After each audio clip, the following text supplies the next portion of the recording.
Tea time, yeah, making a difference, one cup at a time. Tea time, yeah. So be sure to grab your tea, grab a seat, and tune in to Miss Liz. Tea time, making a difference, one cup at a time. Tea time, yeah. Tea time, time.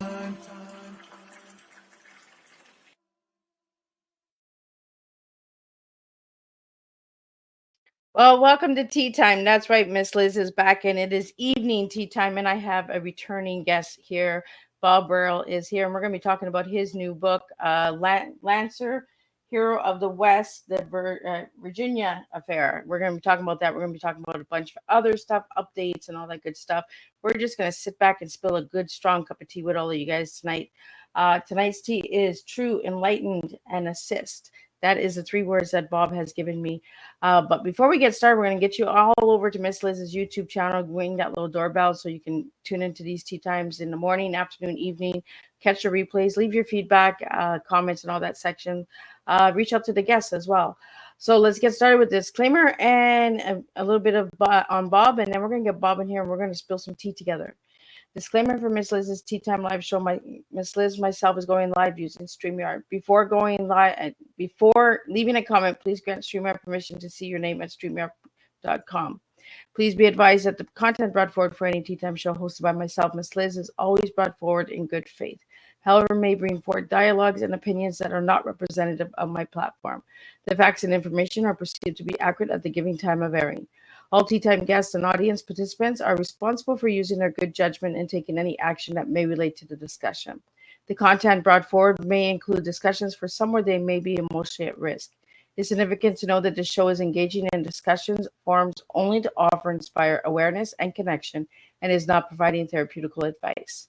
If you have any questions about the disclaimer or the panelist discussion, you may freely contact me, Miss Liz, through my email at bookingmissliz@gmail.com. Moving forward, should you choose to voluntarily participate in tonight's show in any aspect, I myself, Miss Liz, welcomes you. And should you decide that the show is not made for you at this time, I respect those wishes and will see you at a later show at a later date and time. And again, all Tea Time shows are done on Thursday, 3 p.m. and 7 p.m. Eastern Standard Time, unless it's a surprise, rescheduled, or a special tea time that happens on Monday, Tuesday, Wednesday. So now a little bit about my guest. Well, who is Bob? Well, Bob is a returning guest. He was on here last year for when we talked about the tattoo murder. I believe we were talking about that in the back. So we're going to talk a little bit about that again tonight, just to give you a refresh on that. Bob Brill is an award-winning journalist, author, filmmaker, and writer. For decades, he's been one of the voices of KNX News Radio, the all-news radio station in Los Angeles. In his long radio career, spanning more than 50 years, he's covered some of the biggest stories in the world.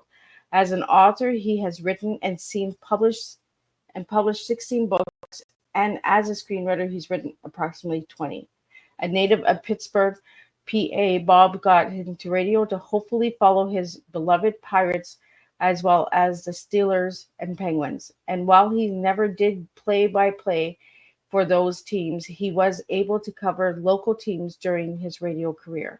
He writes a popular sports column, Baseball, in the 1960s, and did a 6-year stint as a co-host of Kramer and Brill. It was a podcast with former NFL quarterback Eric Kramer. Bob has Option One script and his book, Fan Letters to a Stripper, which led to the script Major League Stripper. It's based on the lives of former Berkeley Queen Patty Wagland. I didn't say that word right. And her major league pitcher husband, Don Rudolph. While he never met them, that he knows of, his childhood crossed paths with them. Bob is constantly working on to improve his craft, which can be seen in his Lancer, Hero of the West Western novel series, which is now up to 7 books. There will be 10. He is currently working on several screenplays. Several screenplays and books, which keeps him very busy while working at the radio station. Bob is married and lives in Los Angeles County. Let me get Bob in here and let me sip on my chicken soup because Miss Liz does have a cold. Welcome, Bob. Burlesque. Burlesque. So my tongue, man. I'm telling you. You know No, what? I need a that's little bit okay. of burlesque dancing. I think. Oh, there you go. You could always say the word burlicue too. A lot of people will use that. So, but that's yeah, that's another part of my life. Not that I've ever done burlesque. But because of the paddy wagon story, I've learned a lot about that era and about that profession, and it's fun.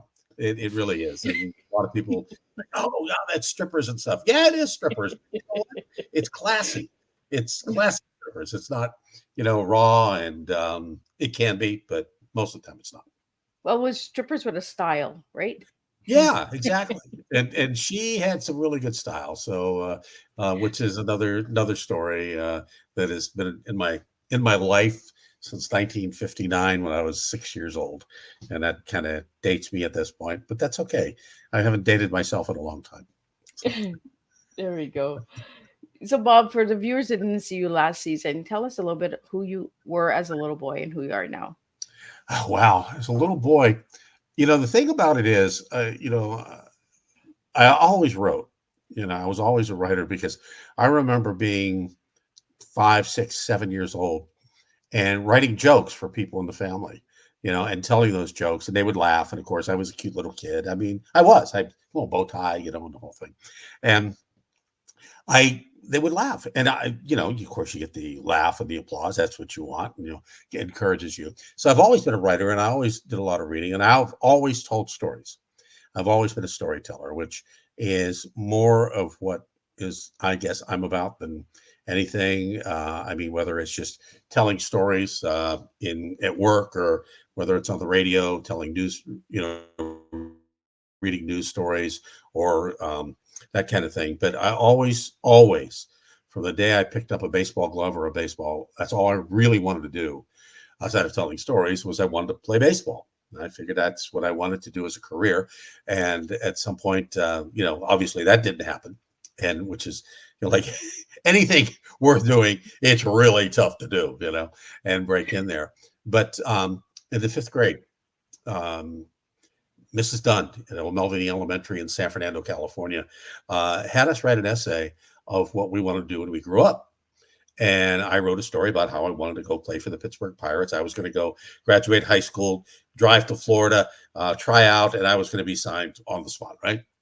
And she says, "Okay, that's all well and fine, but what's a backup? What's your backup?" And I said, "Backup? What's a backup?"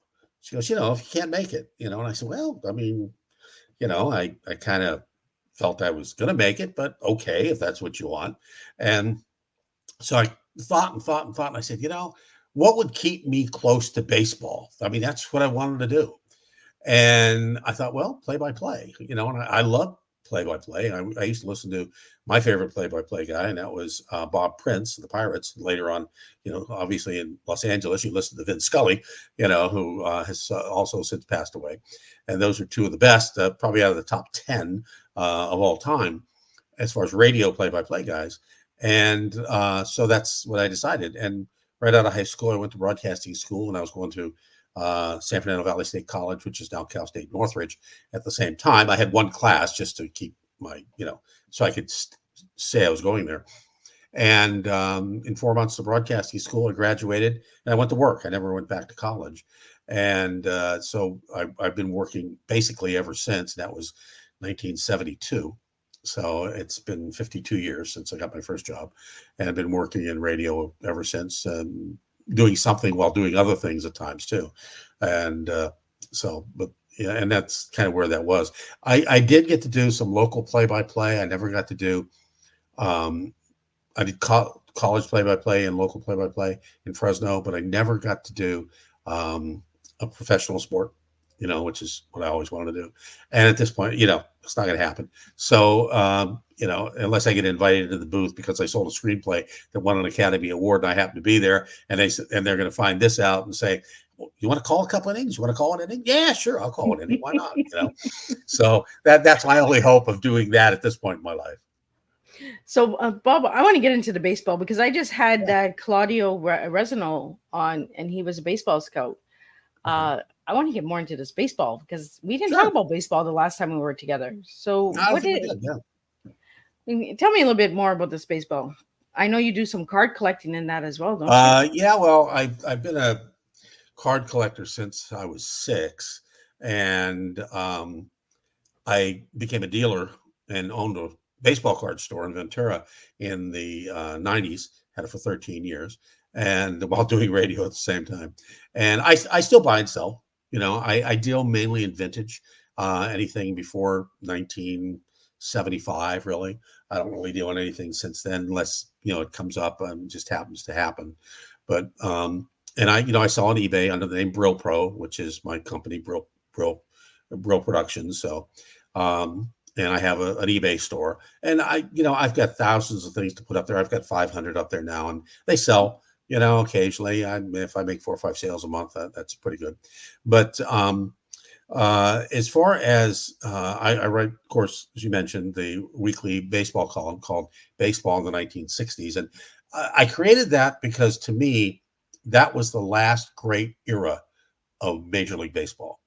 Oh, 1969, the Pirates won the World Series in 60, and my hero, Bill Mazeroski, was the hero of that series.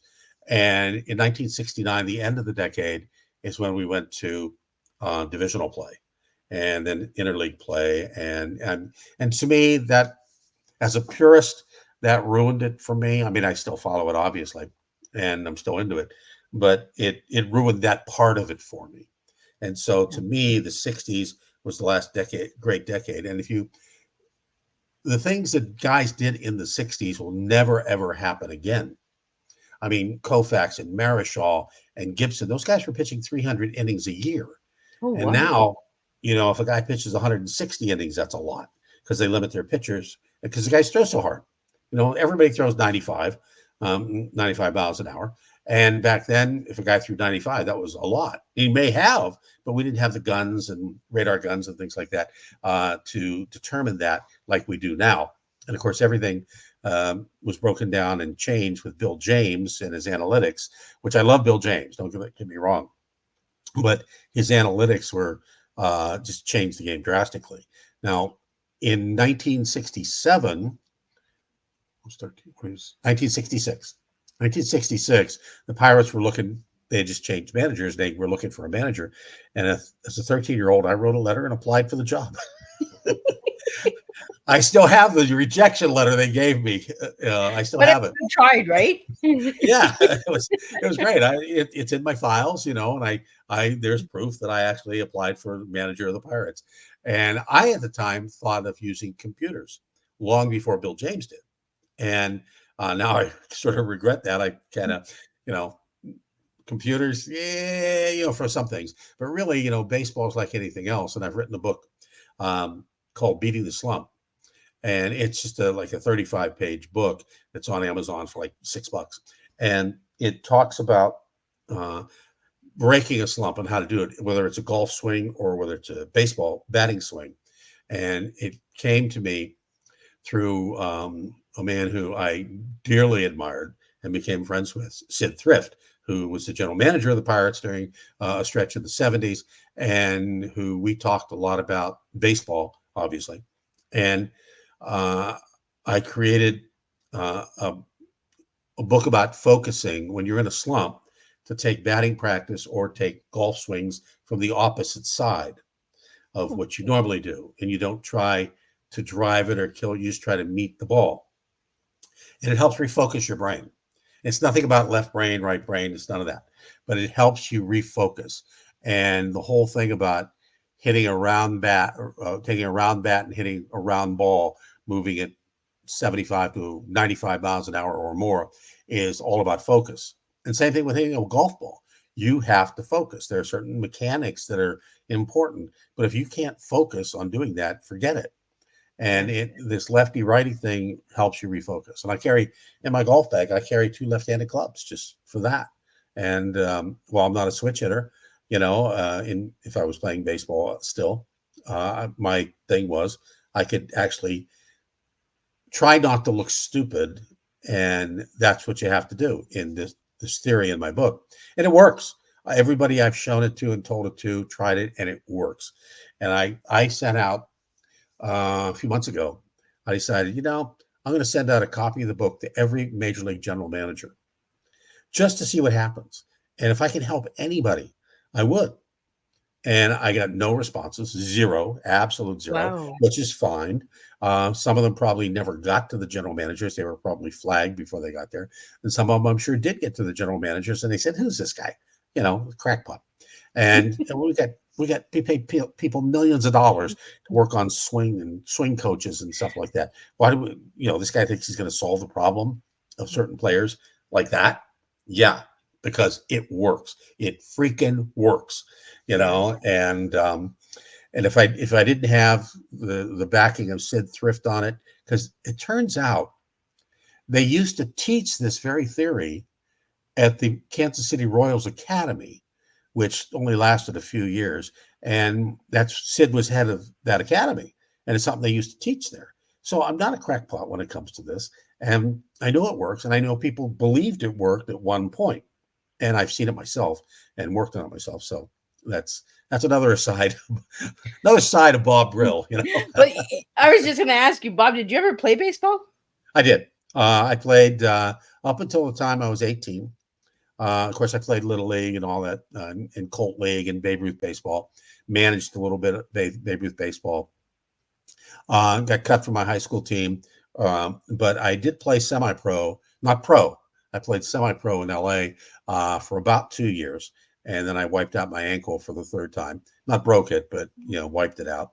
And it was time to start my radio career. I was on the downhill side at 18. I knew I wasn't going to go anywhere there, and I had the challenge of continuing to do that and stay in LA, or go out and start my radio career, which is what I chose to do.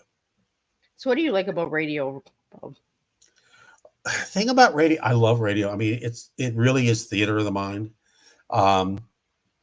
There's a lot of things I don't like about radio, but the thing I like most about radio is I get to tell stories that people can't see. They have to imagine in their minds.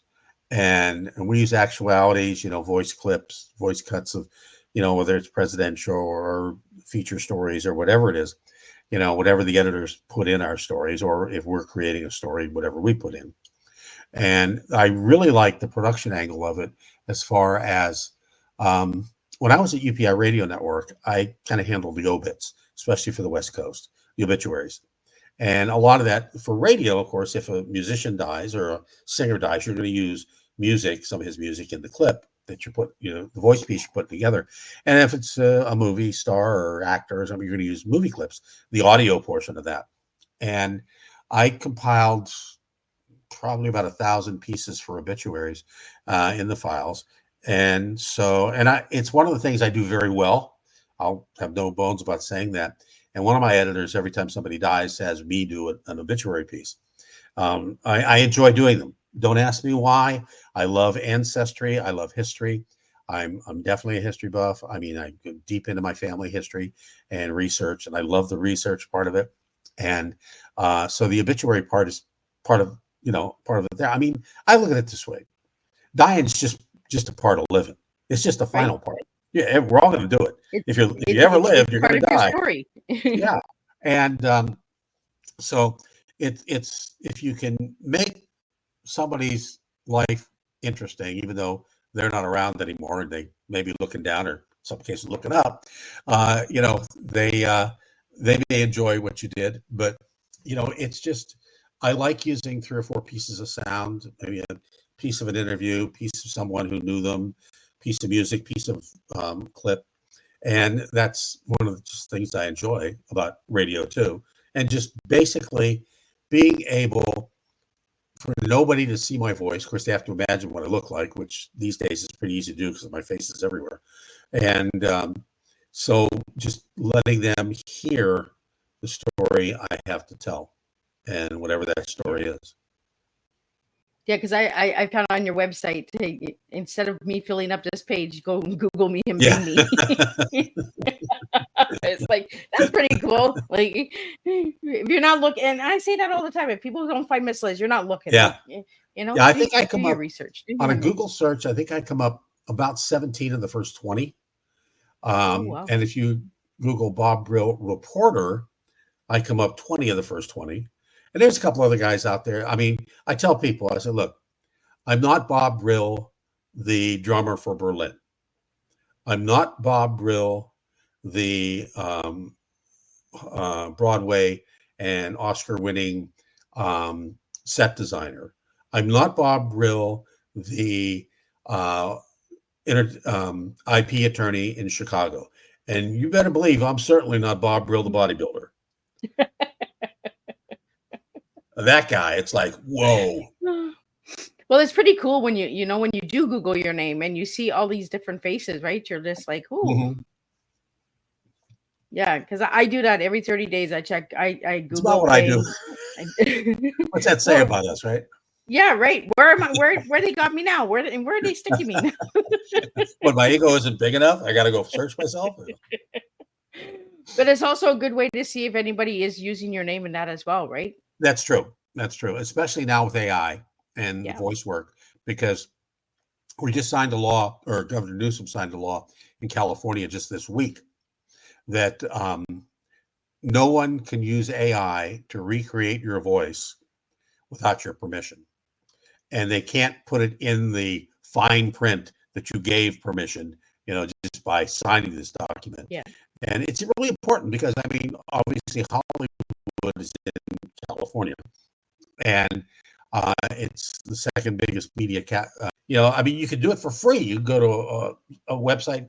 It's what's called something Blast. Can't think what it is right now, but you can go there, and for free, you can get voices, or you can go and create a voice. And it's too easy to take my voice right now as I'm speaking to you and take that and then recreate it and slip it in some commercial somewhere and not pay me. Yeah. And just that infringement is really, really scary. And AI is moving so fast that it's just unbelievable. And I'm surprised that, well, I'm not surprised at how fast it's moving. Yeah, it's moving pretty fast. I know that I heard Randy Travis, and I know that he had a heart stroke and he couldn't sing, Mm-hmm. and he's got a whole new album out there with using AI and Yeah. voices. And when I first heard the song, I was like, oh God, he's got his voice back. He's back. Randy's back. And Yeah. then I found out that it was through AI. I was like, wow, I don't know if I like that. Yeah. Well, it's like what they did with Christopher Reeve.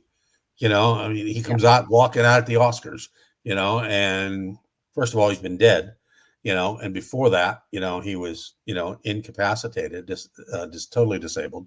And what you can do with this medium that we have now, that is just everybody has, and pretty much in the world, with few exceptions, it's phenomenal, and it's only going to get more powerful.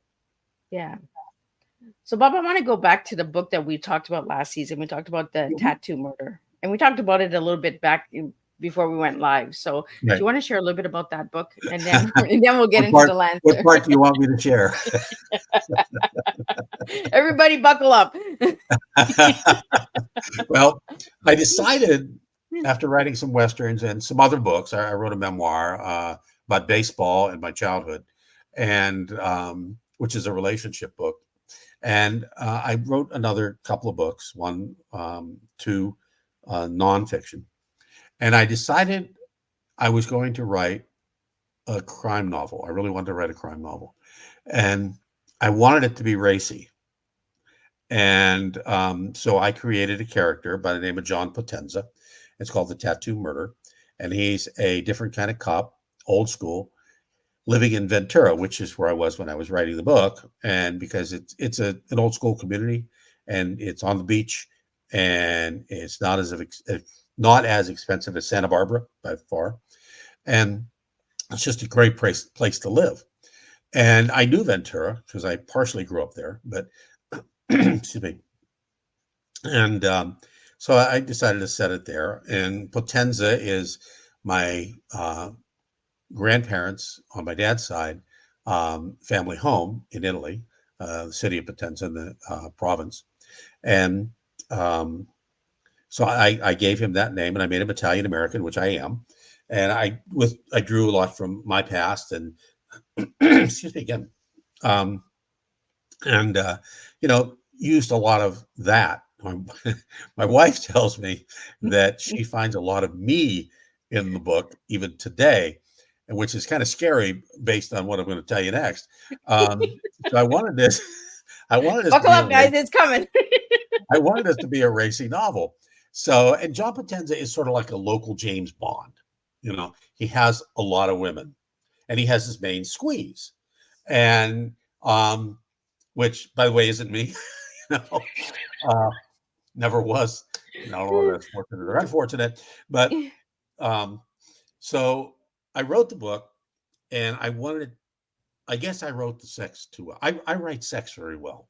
I really do. And somebody asked me recently, well, how do you write sex very well? And I said, I just go back to when I was a 13-year-old and let my fantasies run wild. But so I took the book once I finished it, and I gave it to my daughter to read. And she didn't read very much of it. And she goes, I can't read this. My dad wrote this. Dad is too sexy. There's too much sex. And it's like too graphic. And I said, really? Serious? Mm-hmm. And so then I gave it to my sister to read. And same thing, oh, I can't read this. I can't read this. So I took the book and I set it on the shelf, and for 10 years. And I had a psychiatrist friend. Now, she wasn't my psychiatrist. She's just a dear, dear friend of mine, and who happened to be a psychiatrist. And we're talking. She read it, and she goes, Bob, I love this book. You've got to get this out there. This is amazing. I love it. And it's like 330 pages. And I said, but Doc, I mean, she goes, no, just clean it up and, do whatever rewrites you Clean have it up. and get it out there. And so I finally did. I rewrote the book. And basically, the book is the same as it was, except I toned down the sex. I really did. I didn't get as graphic. And the thing is, I set out for it to be a book that women would enjoy. Well, guess what? I didn't know what women would enjoy, and I'll say that right now. Well, some women might. I don't know. I'm not a woman, so it does, And when I showed it to a publisher, a friend of mine, Jimmy Christina, who has now passed away, Jimmy loved it. He says, "Well, I'll publish this right now." He said, "This is great. I love this book." I said, "I love it. I love it." And I said, "Okay," and that's how it happened. The interesting thing, which I usually don't tell people, and I'll share with you, is in prepping for the book, I went around town with a camera, and I went to all the spots that I knew where the scenes in the book were going to take place, and happened to find a woman there, whether she was relaxing on the beach or she was just, having a cup of coffee at a Starbucks or something. And I walked up to them and I said, "Look, I'm not a pervert. I'm not a weirdo. I'm writing a book, and the book entails a detective who has a lot of women, and I'm trying to get some ideas. And your picture, I'm just asking you, please, could I just take a picture of you? And I don't want to see your face. I want your face turned away. But I want to see, a shot of you, whether you're sitting, standing, laying, whatever. And it won't be published anywhere. That you have my absolute promise. And it never has been, and never will be, by the way. And every woman I approached, there was like 6 of them, said okay. And one woman said she was well endowed and was wearing a kind of a low cut top. And I said, "I'm going to see that." And she said, "Yeah, okay." And I said, "All right." She goes, "By the way, I've had stranger questions. I've had stranger questions before, but I've never had this one."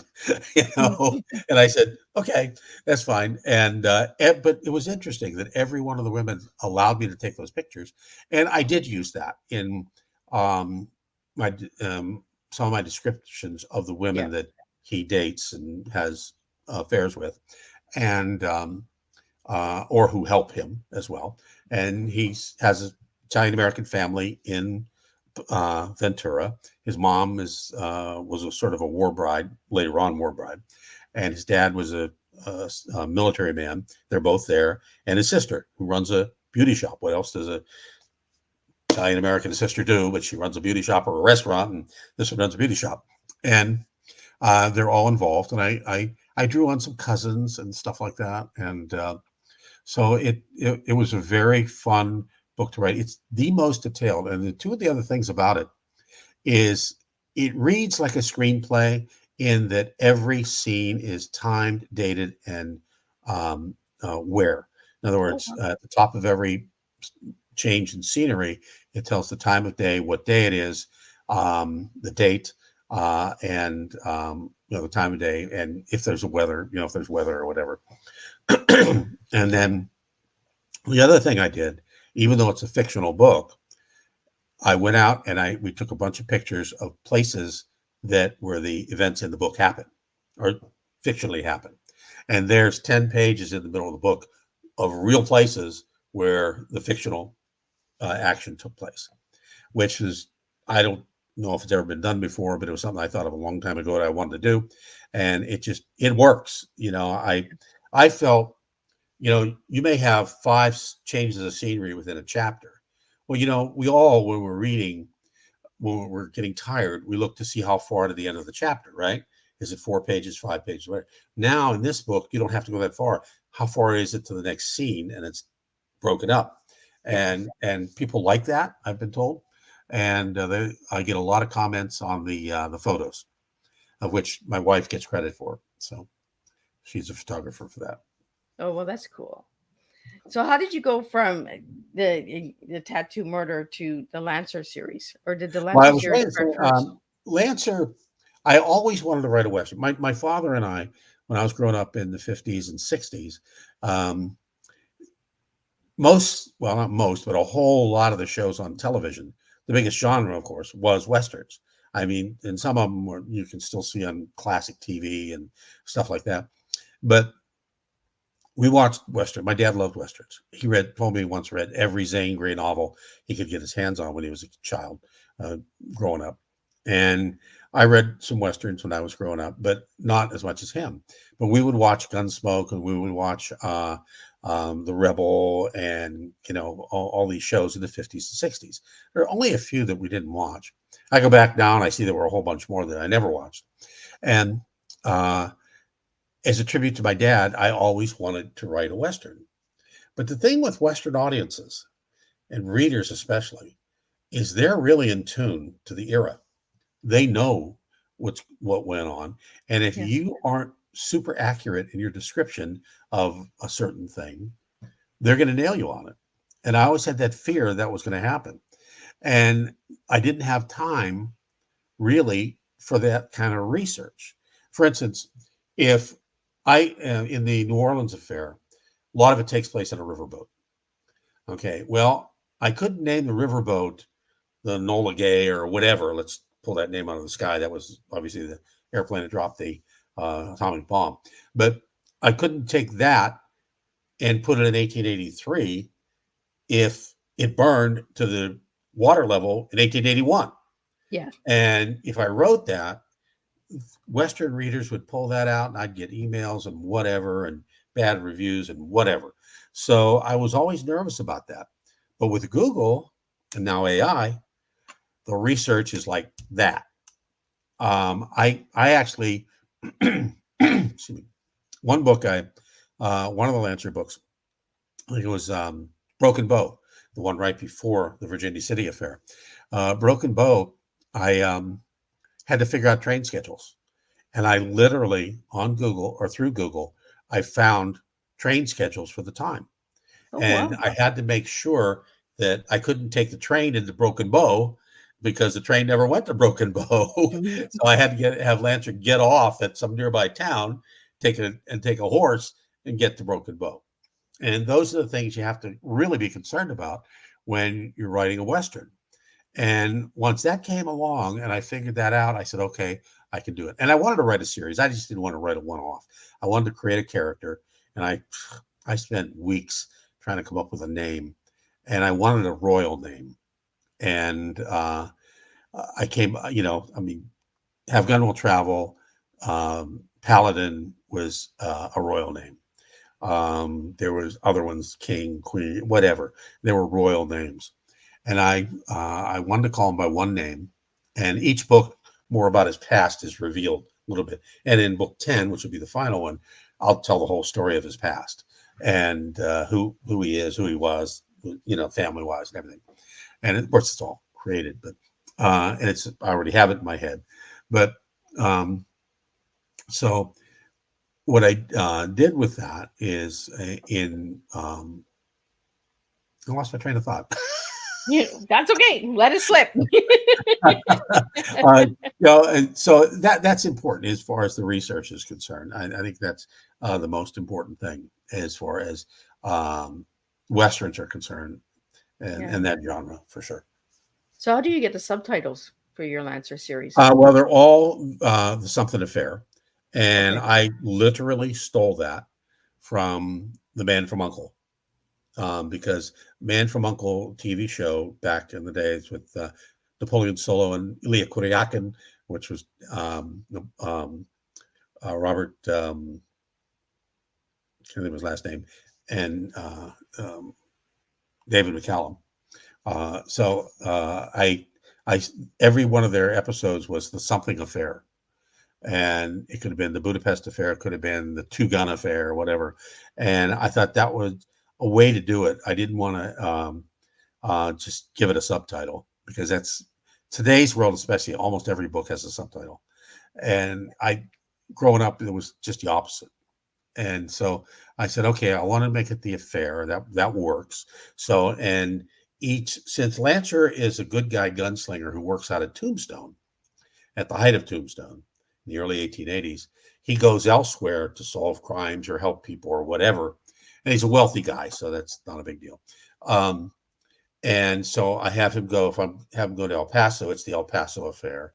If I have him go to Broken Bow, Nebraska, Wyoming or Nebraska, I have him go the Broken Bow Affair. And the Virginia City Affair is obviously northern Nevada, where the Comstock load happened. Of course, this is after the Comstock load, so it's that's referenced a lot, but that's about it. So Bob, did you know right from the get-go that you would have 10 books in this series? I would have, because I was writing one a year. And the idea was, we used to have the Cowboy Festival in Santa Clarita every year, which is a suburb of Los Angeles. And it's in LA County. And that's where I met Jimmy Christina, and several other people who I still know very well. And they'd set up what was called the it was a tent where all the authors were, the Western writers. It was all Western writers, brought together by a lady, Bobby Jean Bell. And each year we would all join her there, and for 2 days we would have the book, that part set up for authors, and people would come by and buy our books, or we do signings and whatever. And it was a really nice opportunity, and a rare one, to do something like that. But turned out that every year, bar none, it happened on the same weekend as the LA Times Festival of Books, which, if most readers are going to go to that. And we always got a decent crowd. We just never had the kind of numbers that we would hope for. And so this last year was the last year. First year they didn't do it. So, and it was just something the city of Santa Clarita chose not to do this time. And it's always been a fun thing to do. But that's kind of where that started. And I decided we were going to do it every year. I'd write a book every year. And I would start writing in December, have it published by March, and the festival was always in April. So I would have a new book for April. And that's no longer. And then COVID hit, and we didn't do it at all. And so I took a couple of years off. But yeah, I would think I would probably be in number 9 or 10 by now. Oh, wow. Yeah. So, Bob, during COVID, did you do any writing at all? Yeah. I worked on some screenplays. Trying to think what else I wrote. I did because I had some time, but to be honest with you, I was working like 5 days a week during COVID. Um, Rather than, most people were not working at all. I Yeah. actually, because of the coverage we gave to, since we're an all news station, the coverage that we gave to COVID and the fact that some people were no longer there, or, and the way that was everything just worked out, that I was working 5 days a week instead of 4 days a week. And so since I work 2 weeknights and I was doing 3 overnights, it kind of doesn't give you a whole lot of time Yeah. to, when you're not sleeping or dead on your feet, to write. And so I didn't write as much, but I did write. I think I'm trying to think which.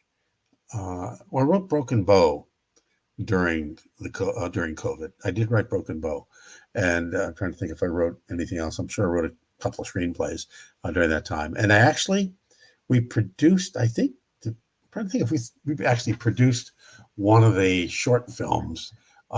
No, what we did was the documentary. We shot the documentary called "Shaken: The Great Somar Earthquake." 19. Yes. It was the 50th anniversary of I the actually watched Somar that. earthquake. Oh, did you like it? Yeah, I did. Yeah, I Good. watched it. Thank you. Thank you.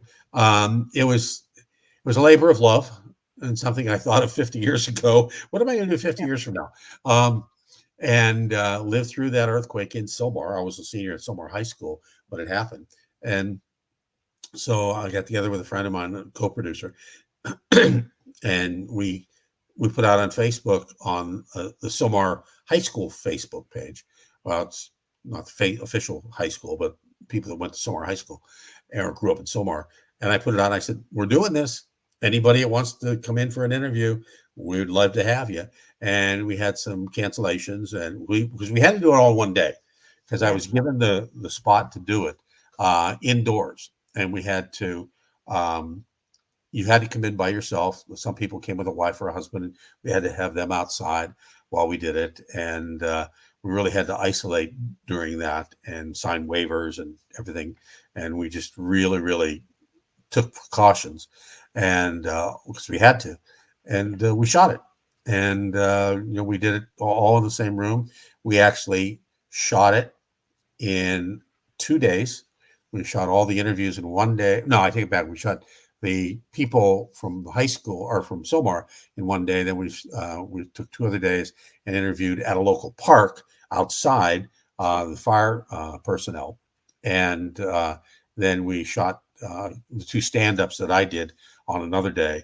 One in front of the market where I was working at the time, and one in front of the house where I was in front of my bedroom, actually, standing outside. So, and it's done okay. It's on Yeah. Prime. You can pay for it on Prime, or you can watch it with commercials on Tubi for free. Yeah, that's So where I watched it. I watched it on on Tubi. Tubi, yeah, and so you have to watch commercials then. But always a pleasure if someone wants to buy it on Prime, because eventually I'll get some money from the production company or the distributor at some point. You know, um, but the nice thing about it was it really was a sweat equity product. Hmm. Didn't really cost us much at all to make, and it was a labor of love. So I mean, it was something and we put up a website called Shaken the Movie, where people who didn't make it to on the show, and those who did still, that we did interviews with, we have their the whole interview with, instead of just clips, and that's Yeah. on the website. And also anybody that called us and said, "Gee, I wanted to be a part of it," and I said, "Well, it's over.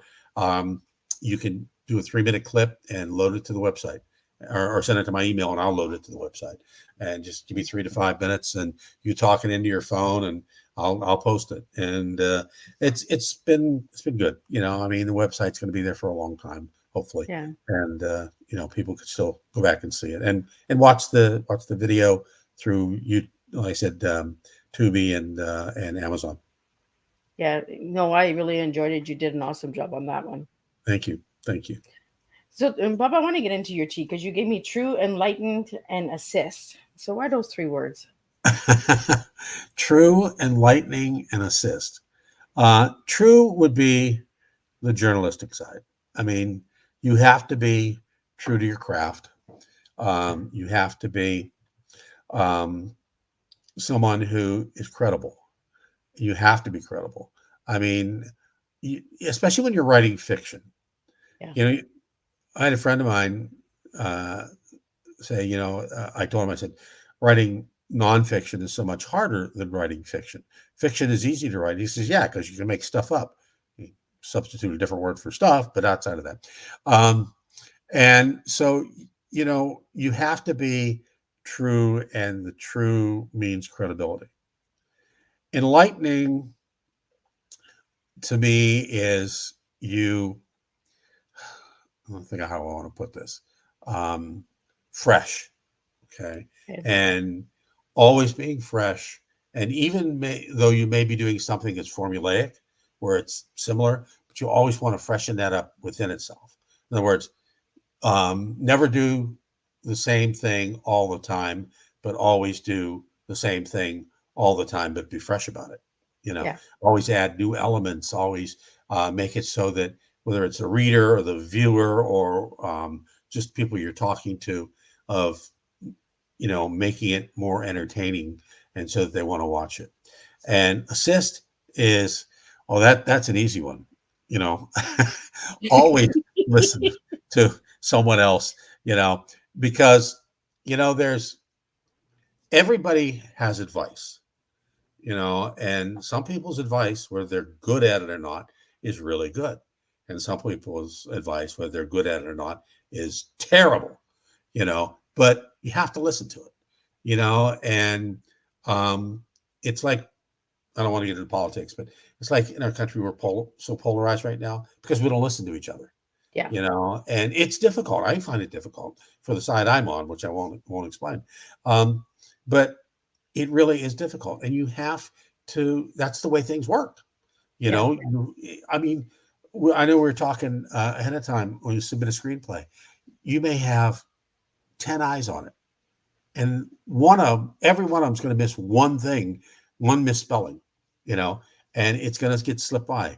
A manager I'm working with now first thing he said to me was, you can have 10,000 eyes on it, of course, Bob, and you're not going to catch every typo or Yeah.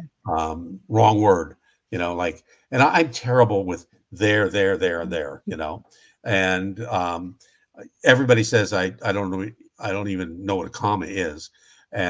But when I write news stories, I do, because they have to be brief and they have to be, it's like when you teaching writers of news stories, it's a totally different animal, because you have to be brief, and it's like you said in the first line what it was. You can't repeat it because you already said it. You're trying to be brief, and so yeah, I think those are the three things that I would put out there as far as those three words that I gave you. Well, I always find it amazing on the words that my guests give me, because you just never know where it takes you, right? I Yeah. didn't think I would get fresh for enlightened, but that it is a fresh new day, right? Yes, it is, and you'll be enlightened all day. So, Bob, do you have anything coming up that you're working on? Any films, screenplays, or anything like that? Yeah, I do. I just finished. Uh, I had to rewrite a screenplay. I don't really do horror, and horror is the easiest genre to sell. Oh. And I've written 2 scripts in my past that could qualify as horror / thriller. They're not slasher films. I wouldn't do those. But when I hooked up with this manager, he asked me if I had any horror films, and I told him I did, and I told him what the 2 were, and he asked for the 1. And I had, to be honest with you, I hadn't touched it in 10 years. I had not touched it, and I needed to get it to him fast, and I should have spent a whole lot more time cleaning it up, rewriting it, and because I'm a much better screenwriter than I was 10 years ago. And he came back and said, blah, blah, blah, blah, blah. I said, give me a second chance. Give me a week and a half. He goes, okay. Because he said, I love the idea. But I said, just hang on. I rushed it. Give me a second. He goes, yeah, okay. So I went through it. I rewrote it. I added 10 pages. No, I actually added 15 pages. created a couple of new characters, and let my mentors read it. They both liked it. Sent it back to him, and he got back to me pretty quickly. He said, "I love it. I absolutely love it." And he's he's in the process of shopping it, and it's called, you love this, Radio Waves, Mama's Dead. Oh, And it is basically a fictional story set in what used to be a state mental institution and is now a college. And that is actual fact. Um, Camarillo State Mental Hospital, which closed, I believe, in the 70s, late 60s, early 70s, became sat dormant for a long time and became Cal State University Channel Islands. And in my script, it's Cal State Ventura Beach, because it's right on the beach. It really is.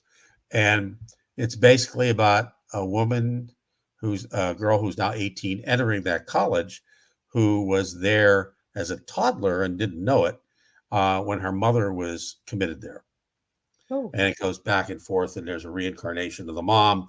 And and the key to it is the woman who was the administrator when it was a mental hospital is now the administrator of the university, and her and a local cop ran a prostitution ring out of the mental hospital, and that's about where I can leave it, and all how all that comes around, and the radio waves is part of that in there too, because the girl's boyfriend is a local disc jockey, oh, well, look at and that. it happened at the radio station, and it's sort of a ghosty thing, but it's all young people, so that's one of the keys to it, except for three characters, and but it's basically set in a college, a college setting, university setting. So that is the most prominent one. I've just written first draft of another screenplay that's based on a true story set in the 1800s. That's about all I can tell you because I haven't copyrighted it yet. And I have finished the first draft of a international thriller book, which is called 5 Seconds to Die. And that is in front of the agency. And hopefully, once they get back to me on that, they get the first 20 pages, see if they want to go further. And I think they will. I actually wrote the book to be a movie. And let's see what else. There's one more too. I did write a children's book, but I Yeah, we set it did on talk the top. about that before we went Yeah. live. It's I wrote this children's book on a story I wanted to tell on some teenagers in a small town, and it's a fun book. It's a teenage thriller, and it's about three friends, of course, three friends. What else? Two guys and a girl, and it's a really fun story. I will be honest with you. I wrote it in 48 hours. It's about 65 pages, I guess. And my current publisher doesn't really, they've streamlined. They don't do children's or YA books. And this is, young teenagers. So until I feel like I want to check out another publisher and that kind of stuff, and then I get some of these other things off my plate, I've set it aside.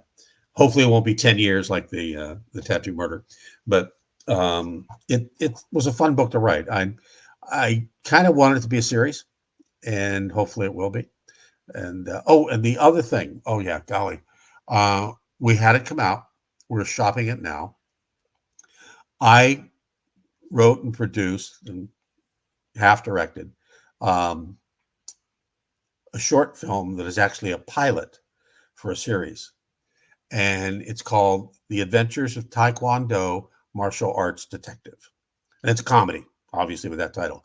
And you can see it on YouTube. It's on YouTube. You can go to my YouTube channel, Bob Brill, and you can find it there, or just search for The Adventures of, make the whole title, The Adventures of Taekwondo Martial Arts Detective, because you just Google or search martial arts, you're going to get a billion things. And the thing about it is, it's won some awards at at film festivals. It was really well done. The production guys, SAVE production, are was great. We're working on some other things together, and um, the thing about it is we've won a few awards, but it I entered it in the Hong Kong Indie Film Festival as a pilot, and it finished as a semifinalist. We're waiting to hear from the Tokyo Indie Film Festival, and if it does well there, uh, I'm going to plaster Netflix and find anybody I can to talk to. Because if you got a comedy martial arts film that does extremely well in Hong Kong and extremely well in Tokyo, you got something. You know, I Right. don't care what anybody says. And it's a comedy. I mean, I took a lot of the chop socky things from the films that we used to watch years ago with Bruce Lee. Oh, I love Bruce Lee. Guys jumping backwards up a mountain type thing, and the martial arts is great. And one of the guys who was acting in Narayan, I can't think of Narayan's last name. His first name is Narayan. Was also in Everything Everywhere All at Once. He had a bit part in that as a kung fu guy, and he was great in this. I mean, he played up the comedy really well, and and I know they're using him a lot in their other short films that they're producing, and so it's out there. You can watch it. Please comment on it. One film festival, they gave us all the judges' comments video wise, and they loved it. And one guy said, and these were young people, and one guy said, it's obviously a series, so hopefully we'll see more. And if you watch it, stay to the very end after the credits, because the concept is we have Stan Vang, who's the star. He's the martial arts detective. We have him giving a martial arts lesson. It runs about a minute. And at the end, that's the key, is one of the keys is at the very end, Stan gives a lesson of, something. It starts out this one with kicks. And so it's really a good concept. I know we have something. Hopefully, keep your fingers crossed that this one's going to, find a place somewhere in Hollywood. So, Bob, have you done any martial arts? Me? Yeah. I can't. No, I can barely spell martial arts. You just never know, right? That little 13-year-old boy. No, I know. Ain't gonna happen. That's a capital AIN apostrophe T. Ain't gonna happen. So, Bob, I asked you what your favorite color was, and you gave me the color blue. Why blue? My favorite color, blue. Yeah. When I was a kid, my favorite color was red. Oh, well, look at that. You changed. It became blue. It became blue a long time ago. And I don't really know why. I think I find blue pleasing. It sort of highlights stuff. It doesn't yell at you. And to be honest, the last 3 cars I've had have all been midnight blue. And I like all forms of blue. And if you're looking at, like I'm looking at 4 things on my screen now. Well, I take it back. There's about 12 things on my screen now that are blue. And it's always very pleasing to me. And it's not offensive. It's not blaring at you. It's not, it doesn't take on a personality of its own, like yellow or gold or silver. I mean, the things you identify with. It's sort of calming. And I guess that's why I've always liked it. And as a kid, I was more aggressive. So red was there. But blue was all for decades, easily most of my life. Blue has been my favorite. And you can even see on my glasses, there's blue. That's because I'm wearing computer glasses, right? So they're blue. So, Bob, any final words before we wrap up tonight? Aside of thank you, let me think. I think I always tell people that the world is a crazy place, and always keep things fresh. And remember history. We always say, you have to remember history. Well, yeah, and history is really important because even today, we're why don't we remember what happened 100 years ago or 50 years ago? Because we're so wrapped up in the internet, stuff like that, where all the history is there. Yeah. Anything you want to find in history, and because history teaches us something. So, it's like, be a student of history. Don't be a victim of it. Because if you're a student of history, you're going to learn and you're going to remember and you're going to learn from what happened previously in this world or in your life. But if you don't, if you just let history go by, what happened today, which has happened many, many times in the past, is going to kill you. And you're going to be a victim of history. And you don't want to be a victim of history. You want to be a student of history. And that's kind of the mantra I live by. And that's kind of where I'm at. That's what I hope to leave the world with. If you can put that on my tombstone, of course, I'm not going to have a tombstone because I'm going to be cremated, or the other thing. Oh, mulched. I'm thinking about being mulched. That way, whoever's there can just have better plans. Just Or mulch me. so it'll probably be a brown thumb for me, so they'll probably kill the player. Well, thank you so much, Bob. It was an honor to have you back here and just sitting and chilling.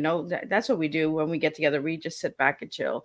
Yeah, So I love it, thank Liz. you. Thank you for joining me. Thank you to the listeners and audience who are been listening tonight. And if you watch the replay, please push hashtag replay where you're tuning in from, because Miss Liz always likes to know where your guys are coming in from.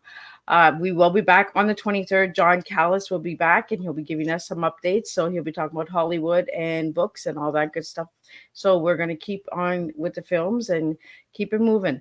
And then we'll be wrapping it up at the end with a local business that Miss Liz has got to experience, and it's called the True Float.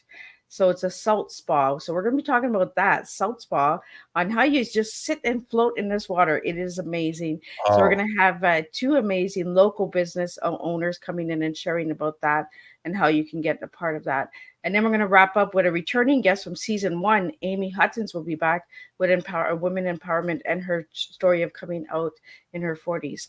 So we're going to wrap it up. And on the 24th of September, look out for Miss Liz's October lineup, which will be coming out. The press release should be out by the 24th. So check out those guests as well.